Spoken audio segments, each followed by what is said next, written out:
திருவாரூர் அருகே கூத்தாநல்லூரை சேர்ந்த பொதுமக்கள் தங்கள் சொந்த செலவில் வாய்க்கால்கள் சீரமைக்கும் பணிகளை மேற்கொண்டு வருகின்றனர். கூத்தாநல்லூர் நீர்நிலைகளுக்கு வெண்ணாற்றிலிருந்து குணுக்குடி கால்வாய் வழியாக தண்ணீர் வருவது வழக்கம். இந்த நிலையில் வாய்க்காலை கடந்த பல ஆண்டுகளாக பராமரிப்பு பணிகள் மேற்கொள்ளப்படாததால் தண்ணீர் வரத்து இல்லாமல் இப்பகுதி மக்கள் கடும் அவதிக்கு உள்ளாகி வருகின்றனர்.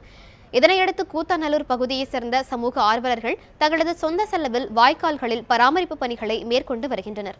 இதுகுறித்து பராமரிப்பு பணிகள் மேற்கொள்ளும் ஒருங்கிணைப்பு கமிட்டி நிர்வாகி அப்துல் ரசீப், இந்த நகரில் உள்ள 5 குளங்கள் முற்றிலும் தண்ணீர் இன்றி வறண்டுவிட்டன.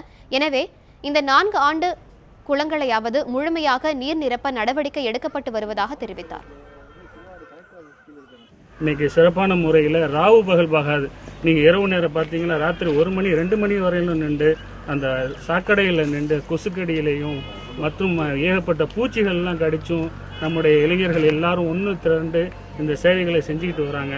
இதுக்கு அரசாங்கம் முழு ஒத்துழைப்பு எங்களுக்கு தந்தால் இன்னும் சேவையை சிறப்பாக செய்கிறதுக்கு இதாக இருக்கும்.